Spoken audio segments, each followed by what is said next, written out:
The iPhone 16 Pro and iPhone 16 Pro Max are a big deal literally because they have larger displays at 6.3 inches and a whopping 6.9 inches.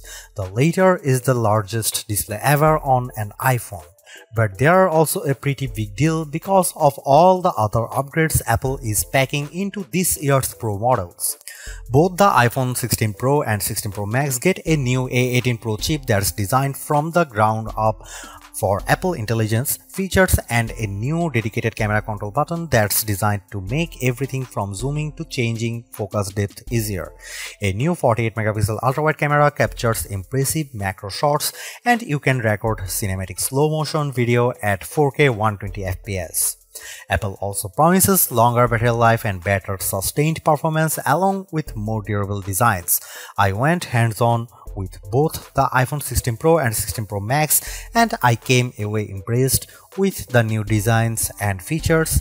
Both could make our best phone list, but the camera control was a bit finicky. The iPhone 16 Pro and 16 Pro Max start at $999 and $1,199 respectively and go on sale September 20. Pre-orders start Friday, September 13. The iPhone 16 Pro starts with 128GB of storage and the iPhone 16 Pro Max has 256GB standard. You can get 256GB on the regular Pro for $100 more, 512GB for $1,299 and 1TB for $1,499. The iPhone 16 Pro Max costs $1,399 for 512GB and $1,599 for 1TB. The iPhone 16 Pro and 16 Pro Max are bigger than their predecessors, but not overwhelmingly so. That's because Apple managed to trim the bezels way down.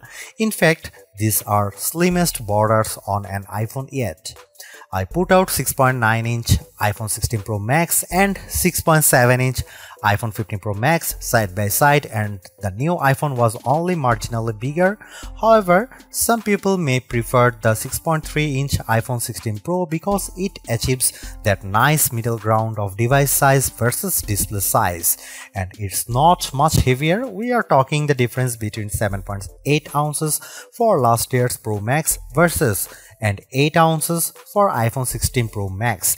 Meanwhile, at a shade over 7 ounces, the iPhone 16 Pro is just 0.4 ounces heavier than its predecessor. Apple also promises a more durable design thanks to a new ceramic shield display that the company claims is 2x tougher than glass on any other phone. Just as important, there is a new internal architecture that improves heat dissipation and allows for 20% better sustained performance. This is key because many users have complained about overheating on the iPhone 15 Pro series.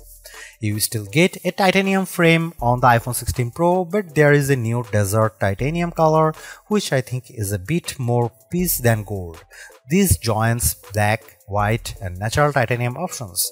The iPhone 16 Pro and 16 Pro Max OLED displays themselves look good with a rated 2000 nits of brightness, but that's behind the Pixel 9 Pro and 9 Pro XL. You get the same 120Hz refresh rate that's been a mainstay on Apple's Pro phones for several generations now. Overall, the iPhone 16 Pro and 16 Pro Max don't look all that different, but I appreciate the slimmer bezels and the promise of better durability. The most unique design feature of the iPhone 16 Pro and 16 Pro Max is the camera control, a dedicated button that's recessed in the design on the right side of the phone. Don't worry, there is still an action button on the left if you want to customize shortcuts.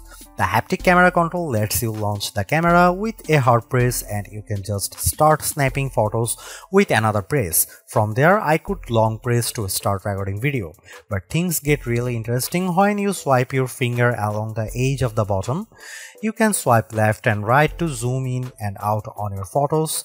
And with a double soft press, you can toggle between various settings like depth, exposure and styles. It works, but I found the button a bit finicky and I had to swipe more than I like to go from one option to the next. Still, I could see myself using the camera control all the time to quick launch into the camera so I never miss a shot. The iPhone 16 Pro and 16 Pro Max both look like solid upgrades, but the iPhone 16 Pro could be the better value.